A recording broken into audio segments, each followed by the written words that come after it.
Hoy les comparto 8 historias verdaderas y perturbadoras sobre los pueblos salvajes de los Apalaches. No viven en pueblos, viven en las sombras entre las crestas de las montañas, invisibles y más antiguos que cualquier sendero. Mi primo Red tenía esta pequeña cabaña fuera de la red eléctrica, muy lejos en las colinas del este de Kentucky. Ni siquiera aparecía en GPS. Si querías encontrarla, necesitabas a Red para explicártela usando puntos de referencia que no tenían sentido hasta que estabas ahí. Me llamó un domingo.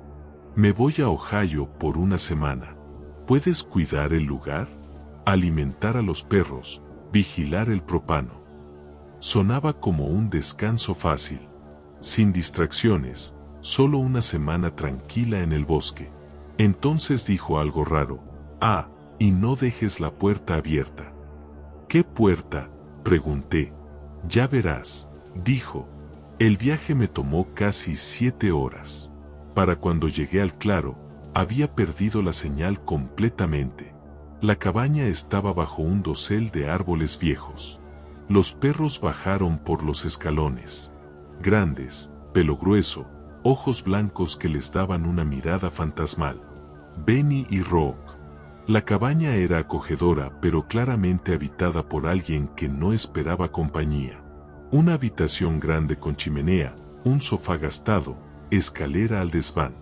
Sin Wi-Fi, sin TV. Red había dejado una nota con recordatorios. Los perros comen a las 7 y a las 6. No olvides el pestillo de atrás. Probé el pestillo esa primera noche. Una de las puertas traseras no se cerraba completamente a menos que realmente forzaras el cerrojo. Los primeros 2 días fueron geniales.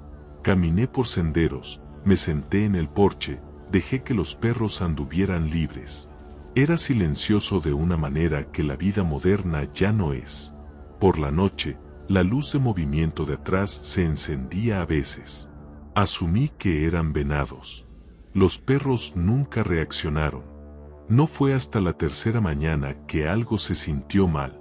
El bote de basura se había movido. Lo había dejado junto al cobertizo, pero estaba como a 4 pies de donde lo había puesto. No era ligero. Había sido levantado y puesto en su lugar.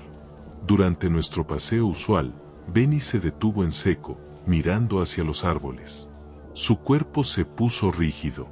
Rock se movió detrás de mí, haciendo este gruñido bajo que se sintió más como una advertencia para mí. Sentí como si algo estuviera parado justo fuera del alcance de la linterna. No mirando, esperando. A las 2 de la mañana me desperté y vi la luz de movimiento parpadear. Algo se movió en la ventana. Había una mano en la malla. Dedos largos presionando la red, moviéndose lento. Las uñas eran largas. La piel se veía áspera, agrietada. Los perros se sentaron, pero no ladraron. Solo miraron la ventana, completamente silenciosos. La mano se retiró después de unos segundos. En la mañana, revisé todo. Sin huellas, nada en el porche. La puerta del cobertizo estaba abierta, aunque la había cerrado con llave. La única marca era en la malla, una mancha grasosa y oscura. Esa noche, arrastré una silla bajo la perilla de la puerta trasera. A las 3:27 de la mañana, alguien tocó la puerta del frente. 3 golpes lentos, medidos. Los perros levantaron la cabeza, pero no fueron a la puerta. Llegó otra serie de golpes, más suaves. Luego escuché grava crujir. Más de un conjunto de pasos, rodeando la cabaña. Luego escuché los susurros. No palabras. Solo este sonido de respiración en capas, rítmico. Una voz al principio, luego 2, luego más. Se elevaba y caía en ondas, construyendo en este canto pulsante que me puso la piel de gallina. Benny estaba temblando. Rock tenía los pelos erizados. Después de 10 minutos, se detuvo. No dormí. Tan pronto como salió el sol, empaqué. A la mitad del camino de grava, pasé por un tráiler que no había estado ahí antes. Al frente estaba parado un hombre descalzo, sin camisa. No saludó, solo me vio pasar con esta expresión fija. Cuando llamé a Reed, le conté todo. No se rió. Solo dijo, sí, los viste.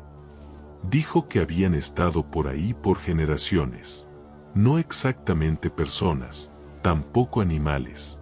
Algo intermedio que se mantenía escondido a menos que estuviera solo. No tocan a menos que quieran algo. Y si les respondes, a veces toman eso como una invitación. Me fui ese mismo día. Reed vendió la cabaña unas semanas después. Tenía 34 años cuando pasó. La cabaña pertenecía a un viejo amigo llamado Rowan. Después de la graduación, como que se salió del mapa. Lo siguiente que supe era que estaba viviendo completamente de la tierra. Me mandó un email. Dijo que se iba a Alaska y necesitaba a alguien que se quedara en su lugar. Los perros necesitan compañía. Además, el sistema solar ha estado fallando. Llegar ahí fue una odisea. El camino pavimentado se convirtió en grava, luego la grava se convirtió en tierra. Para cuando llegué al claro, ya era tarde. Los perros, dos sabuesos masivos llamados Buster y Juniper, vinieron corriendo. La cabaña era exactamente lo que te imaginarías, estructura de troncos de una habitación con desván para dormir. Sin electricidad aparte de un pequeño sistema solar, y el agua venía de un tanque de manantial. Los primeros días fueron dichosamente sin eventos. Me despertaba temprano, caminaba con los perros, leía libros a la luz del propano. Esa tercera mañana, uno de los marcadores de sendero que Rowan había colgado faltaba. Usaba tiras de cinta plástica azul brillante. Cuando llegué ahí, no estaba. La reemplacé y seguí adelante. Esa noche, los perros no se calmaron. Pasearon por la cabaña como si estuvieran tratando de mapearla por olor. De vez en cuando, uno se detenía y miraba fijamente a la puerta trasera. Alrededor de las 2:20 de la mañana, ambos perros se lanzaron contra la ventana de la cocina. Ladrar ni siquiera era la palabra. Era gutural, furioso. Fue tan repentino que casi me caigo del colchón. No me moví. Me senté ahí congelado. No era miedo. Era como si cada parte de mí supiera que no debería acercarme. Los perros se detuvieron a mitad de gruñido, como si alguien hubiera presionado pausa. En la mañana, salí y rodeé hasta la ventana. En el lodo había una huella, descalza, ancha, dedos separados antinaturalmente. Era fresca. Y era el ángulo lo que me molestó. Habían estado mirando hacia el vidrio, inclinándose. Esa tarde, llevé a los perros en un bucle más largo. Donde había desaparecido la cinta del sendero, encontré algo metido en la base de un cedro, una pequeña figura de palitos. Ramitas atadas con cordel y algo que parecía tendón seco. El torso estaba envuelto en cinta azul, el mismo tipo que Rowan usaba. Los brazos eran largos y doblados en ángulos raros. No la toqué. Esa noche, fui al cobertizo. Lo abrí con un cortapernos. Adentro había lonas, frijoles enlatados, y metidas detrás había 2 lanzas de caza largas. Hechas a mano, pesadas. Una tenía una costra café rojiza alrededor de la punta. A las 4:17 de la mañana, vino la voz. No desde afuera, desde la pared. No se ha ido. Todavía está aquí. Estaba dentro de la pared. Como si las vigas mismas estuvieran formando el sonido. Los perros gimieron y se arrastraron debajo de la escalera sin un solo ladrido. En la mañana, caminé más abajo por la cresta. Encontré una cuenca. Había un hoyo profundo con huesos adentro, arreglados en un anillo alrededor de los bordes. Se veía ceremonial. Luego me di vuelta y vi movimiento en la pendiente lejana. Alguien estaba agachado en los arbustos, piel manchada con lodo o sangre seca. Sin ropa, sin sonido, solo esa inclinación de la cabeza. No grité, solo corrí. Esa noche, Empujé la nevera frente a la puerta y cargué la escopeta que Roboam guardaba. Para el amanecer, había empacado todo y me fui. La entrega era para la estación de vigilancia Tag Halo, una antigua torre de vigilancia contra incendios metida profundo en los Apalaches. El guardabosques había llamado pidiendo una batería de reemplazo y raciones de respaldo. Llegué a la cresta justo después de las 6. Para cuando llegué al desvío de grava, apenas podía ver 2 largos de carro adelante de mí. Me habían advertido que tal vez tendría que caminar un poco. Resultó ser 1,5 millas. Mientras más profundo iba, más silencioso se ponía. Sin pájaros, sin insectos, solo yo y el sonido del carrito saltando sobre piedras. La estación finalmente apareció, metida en un claro. Se veía más pequeña de lo que recordaba, completamente silenciosa, sin luces, sin movimiento. Subí la escalera. La puerta estaba cerrada fuerte. Luego noté la manija. La cerradura estaba doblada, retorcida como si hubiera sido golpeada. Le di un empujón y se abrió. El interior era un desastre. Colchón tirado, cajones vaciados, latas esparcidas. Pero extrañamente, algunas cosas no habían sido tocadas.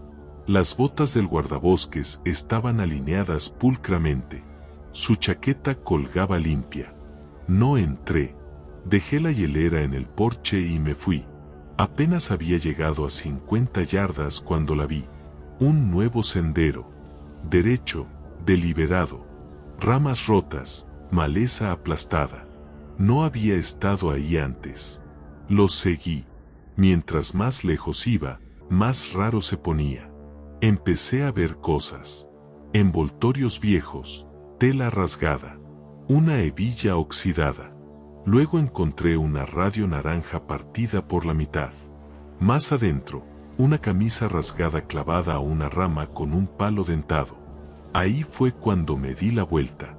El bosque empezó a susurrar. Peso cambiando. Una rama crujiendo. Sabía que algo estaba ahí afuera. Luego algo pequeño y filoso me pegó en la pierna. Un diente humano. Todavía tenía encía pegada a la raíz. Corrí, estrellándome a través de la maleza como un venado en pánico. Ahí fue cuando los vi. 3 figuras agachadas. Piel del color de ceniza, resbaladiza con lodo. Una llevaba un collar de dedos ensartados con tendón. Sus ojos, humanos, enfocados, conscientes.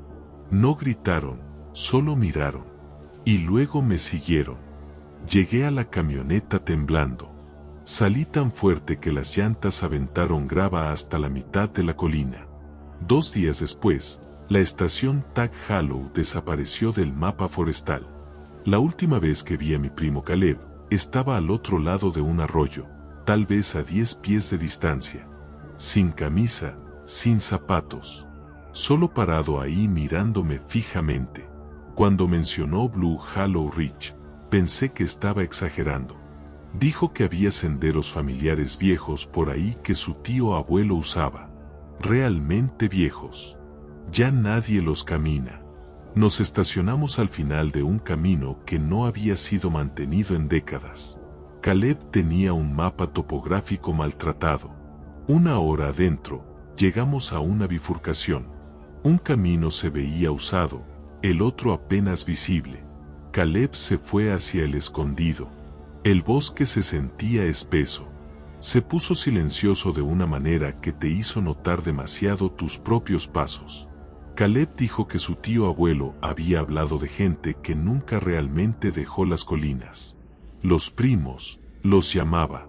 Se quedaron demasiado profundo por demasiado tiempo. No nacieron diferentes, solo cambiaron. Acampamos cerca de los restos de una estructura vieja. Mientras instalábamos, noté paquetes de huesos atados a las ramas, como campanillas de viento hechas de costillas conectadas con tendón. Marcadores, murmuró Caleb. Al día siguiente caminamos más profundo. Alrededor del mediodía, agarré un olor. Agudo, agrio, como herramientas oxidadas en la lluvia. Caleb sacó un plato de estaño y lo tiró sobre su hombro. No dije nada. Encontramos la choza antes del anochecer, mayormente colapsada. Caleb insistió en que durmiéramos adentro. Clavó una herradura arriba de la puerta como un ritual. Esa noche, algo se movía afuera. Se arrastraba como si estuviera usando sus antebrazos. Vi dedos deslizarse a través de las grietas, largos y grisáceos. En la mañana había huellas. Descalzas, piel agrietada, más de un conjunto. Habían rodeado la choza durante la noche. Encontramos un cadáver de venado abierto, tripas faltantes. Caleb usó un palo para tirar un pedazo de hígado al barranco. ¿Los alimentas o se alimentan ellos mismos? Esa noche lo escuché hablar. Era un susurro en la tienda. Pero todavía, desde justo junto a mí, en algún lugar pasada la medianoche, me desperté. La bolsa de Caleb estaba vacía. Vi a alguien agachado cerca de un árbol. Llevaban su chaqueta, pero la manera en que se movían estaba mal. Sus rodillas se doblaban hacia atrás como las de un venado. La boca se estiraba demasiado ancha, dientes como piedra vieja, ojos lechosos. Se sacudió una vez, luego se deslizó hacia atrás a los árboles. Al amanecer, la chaqueta estaba en un montón. Caleb se había ido. Solo quedaba su brújula en una piedra. La recogí y corrí. Un guardabosques me encontró al día siguiente. Le dije que Caleb y yo nos separamos. Buscaron por semanas, pero no encontraron nada. El lugar se llamaba Burnt Rock Hollow. Mi abuelo solía mencionarlo cuando era niño. Después de que falleció, sentí que le debía algo. Esparcir sus cenizas ahí se sintió bien. El problema es que no está en la mayoría de los mapas. Tuve que excavar a través de foros raros para encontrar el área general. Una publicación lo llamó geográficamente aislado y culturalmente sensible. El pavimento se rindió mucho antes de llegar. Me estacioné junto a un poste caído, revisé mi mochila y salí al aire que se sentía mal. El sendero era casi invisible. Mi teléfono perdió servicio 2 millas antes, así que lo dejé en la guantera. Los árboles se pusieron raros. No pude nombrar las especies. Doblados, algunos enrollados, como si no pudieran decidir qué camino era arriba. Muchos tenían 2 muescas talladas en la corteza. Llegué a una pendiente donde alguien había apilado escalones de piedra. Caminé hacia abajo a un hueco hundido. En el centro, encontré un contorno circular de piedras. En el medio había un círculo de huesos de pollo, limpios y puestos en una forma deliberada. Luego escuché movimiento detrás de mí. Me di vuelta y grité. Sin respuesta. Todo se quedó silencioso.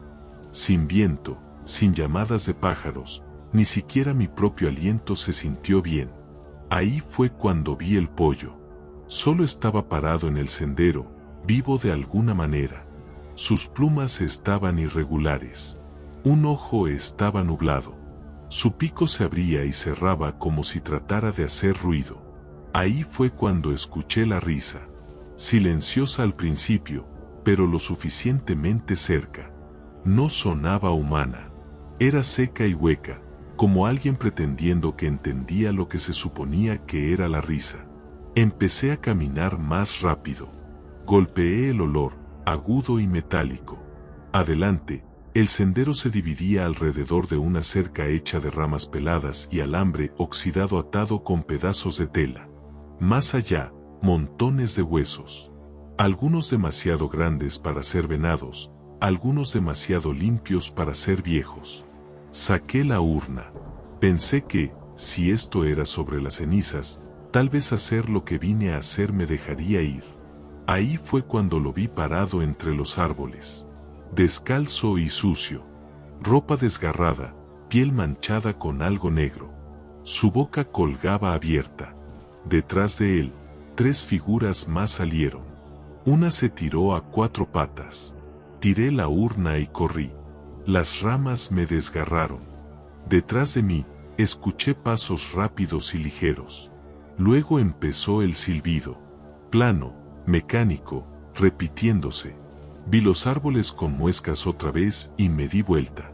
Un minuto después, vi un destello de metal. Mi carro. Me lancé al último sprint, me zambullí adentro, y la cerré. No me detuve hasta que llegué al pueblo. El día empezó conmigo manejando hacia una recogida rutinaria de artefactos. El archivo estaba almacenado en una estación minera abandonada metida profundo en Kentucky.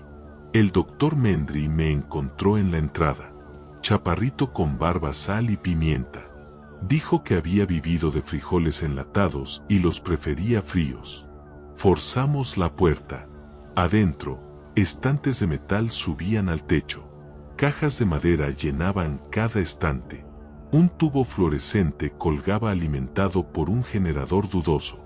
Revisé cada artículo contra el manifiesto mientras Mendry narraba historias sobre criaturas que podían imitar huellas o el habla humana.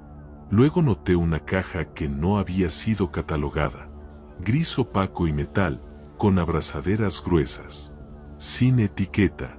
Parecía fuera de lugar. Pregunté sobre ella. Mendry se congeló. Fue excavada cerca de South Ridge en 2009. Envuelta en cuero de alce, pero más oscuro, cubierto en resina como brea. ¿La abrieron? Suspiró. No lo hicimos. ¿Por qué no? Me miró sin parpadear. No todo lo que encontramos nos pertenece. Para tarde, habíamos catalogado todo lo demás. Mendry dijo que había caminado al lecho de Arroyo Viejo. Sugirió que terminara el papeleo y regresaría en 20 minutos. Después de 35 minutos, me sentí inquieto. Grité su nombre. Sin respuesta. Agarré mi linterna y seguí el sendero. Como un cuarto de milla adentro, vi una de sus botas. Solo una, parada derecha en el sendero, inclinada cuesta arriba como si alguien hubiera salido de ella. Entonces escuché cambio en los árboles arriba. Rápido, pesado, paso humano, pero más grande. Regresé rápido. Cuando llegué al edificio, la puerta estaba abierta. La caja había sido movida, rotada. Una abrazadera saltó abierta. Debajo había una mancha negra espesa. Escuché arrastrar detrás de los estantes. Un jalón largo y pesado, luego respiración sibilante. Retrocedí hacia la puerta y salí. No cerré nada de golpe. Solo llegué a la van y me fui. En la última curva, puse las luces altas. Ahí estaban. 3 figuras en la línea de árboles, desnudas, cubiertas de lodo, piel estirada como cuero curado. Una parecía sonreír. Manejé temblando. La radio se encendió sola. Estática primero, luego murmullos. Una repetición gruñida de 2 sílabas. No me detuve en toda la noche. Presenté un reporte corto. Sitio incompleto. Luego renuncié. Mi novia y yo íbamos a la mitad de uno de esos viajes de fin de semana sin itinerario, zigzagueando por los Apalaches sin plan. Ese sábado, ambos estábamos muertos de hambre cuando vimos un camino lateral. Sin barras de servicio, solo este letrero maltratado. We Hollow. Nada más. Lo seguimos. El camino se hizo estrecho rápido. Para cuando llegamos al claro, ya era tarde. Justo en el borde estaba este edificio viejo. Madera gris, sin luces, solo la palabra tienda tallada arriba de la puerta. Mi novia se dirigió al baño. Yo corrí adentro por comida. Adentro, hacía más frío de lo que debería. Los estantes estaban combados bajo productos enlatados que hacía mucho habían dejado de pretender ser frescos. Iba a la mitad del pasillo cuando la vi. Se veía como de mi edad. Su ropa no combinaba, como escogida de diferentes décadas. Me dio esta pequeña sonrisa neutral. Luego la vi otra vez. Cada vez que me movía a un espacio nuevo, ya estaba ahí. Y cada vez un hombre masivo estaba parado detrás de ella. Llevaba un abrigo pesado sobre ropa haraposa. Nunca me miró directamente, pero su cabeza estaba inclinada lo suficiente para que supiera que veía todo. Se me acercó. «Ese es un buen abrigo», dijo. «¿Eres de por aquí?» «No», dije. «Nos acabamos de instalar en la cresta», dijo. «Toda la familia. Estamos construyendo algo. ¿Encajarías?» «Ya tengo trabajo». «No es así», dijo. «Nos cuidamos unos a otros. Solo dame tu número». Recité un número falso. Se alejó y regresó con un teléfono agrietado. «No funciona. Lo escribiste mal». Mi corazón martillaba. Miró hacia abajo. Mi teléfono estaba en mi mano, desbloqueado. Se lanzó y lo agarró antes de que pudiera detenerla. Marcó un número. Escuché un tono desde el bolsillo de su abrigo. «Nunca toques mi teléfono», dije, agarrándolo de vuelta. No se inmutó, solo se quedó sonriendo. Mi novia entró. «Nos vamos», dije. Nos subimos al carro y nos fuimos rápido. Por la noche, llamamos al sheriff. El despachador dijo que no había Heirik Hollow en los registros. Revisé el historial de ubicación. La última marca era una gasolinera de 2 pueblos atrás. Al día siguiente, mi novia recibió un mensaje. Número nuevo, sin palabras, solo una foto. Era yo afuera de la tienda, tomada desde solo unos pies de distancia. El mensaje decía: «Conocí a tu amiga. Se ve fuerte. Eso es bueno para las colinas. Deberían venir también». Mi supervisora golpeó su mano sobre un mapa y dijo: «Sin registro de la Torre 3 desde el lunes. Eres el único que conoce ese tramo». Esa torre estaba metida en la cresta este, casi 6 millas adentro. Había hecho la caminata muchas veces. El sendero empezó con una inclinación constante, serpenteando a través de roble y abeto. Alrededor de la segunda milla, el sendero se convirtió en zigzags más apretados. Conocía esta ruta. Había subido a la Torre 3 probablemente una docena de veces. Para cuando la torre llegó a la vista, el día había empezado a convertirse en ese tipo raro de gris. El bosque se había puesto quieto. Demasiado quieto. La torre estaba torcida como si se hubiera hundido hacia un lado. Las escaleras de metal crujían, pero aguantaron. Mientras más alto iba, más fuerte me pegó esa sensación de ser observado. En la cima, la escotilla estaba atorada a medio abrir. El interior era un desastre. El panel solar había sido arrancado y tirado. La radio había sido destrozada. Cables jalados. Las barras de ración habían sido abiertas y dejadas. La bolsa de dormir había sido desgarrada en tiras. Y en el centro del piso había un círculo. Alguien lo había dibujado cuidadosamente. No gis, algo café y descascarándose. Se veía como lodo seco. En la base de la torre, tomé un aliento y escaneé la línea de árboles.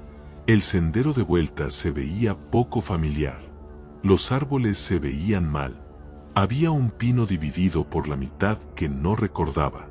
Uno de los discos de sendero había sido doblado, retorcido. El siguiente marcador se había ido. No estaba fuera del sendero. Sabía eso, pero los marcadores se habían ido. Luego la vi. Cordel delgado estirado entre 2 árboles. Lo seguí y vi más. 3 líneas colgando. Había huesos atados a la segunda cuerda. Pequeños. Tal vez un conejo. Entonces el aire cambió. No temperatura, la presencia. Y luego lo escuché, un crack seco, una rama partiéndose. Luego silencio. Luego otro snap. Empecé a caminar. Mi latido se mantuvo constante, pero podía sentirlo en mis oídos. Luego vi la forma detrás de un tronco caído. Tenía cabeza humana, sin pelo, cuello largo. Se agachó fuera de vista cuando la registré. Luego miré hacia arriba. 3 de ellos posados en los árboles. Extremidades dobladas en maneras extrañas. Su piel era gris pálida, manchada con algo oscuro. Uno tenía algo en su mano que se veía húmedo. No se movieron, solo miraron. Me agaché bajo en los arbustos, siguiendo senderos de venados, manteniendo mi cabeza abajo. Luego lo olí. Humo, acre, agudo, no madera, como plástico quemándose. Lo seguía aún claro. En el centro había una pila de equipo. Chaquetas desgarradas, botas quemadas, 4 mochilas al menos. No me detuve. Escogí suroeste y solo me moví, sin descansos. Después de lo que se sintió como horas, escuché un motor. Me trepé por una cresta y ahí estaba, un camino de servicio. Una camioneta del parque estaba sin apagar, motor corriendo. Adentro, un guardabosques me miró. Pensé que no regresabas hasta el atardecer, dijo. Me subí sin decir una palabra. No preguntó nada más, solo manejó. Estas son las 8 historias de encuentros con los pueblos salvajes de los Apalaches. Lugares donde las fronteras entre civilización y algo más primitivo se desvanecen, donde algunos nunca realmente dejaron las colinas, y donde cambiar puede ser tan simple como quedarse demasiado tiempo en los lugares equivocados. Si alguna vez se aventuran en estos senderos olvidados, recuerden, no todo lo que parece humano lo es, y algunas invitaciones nunca deberían ser aceptadas.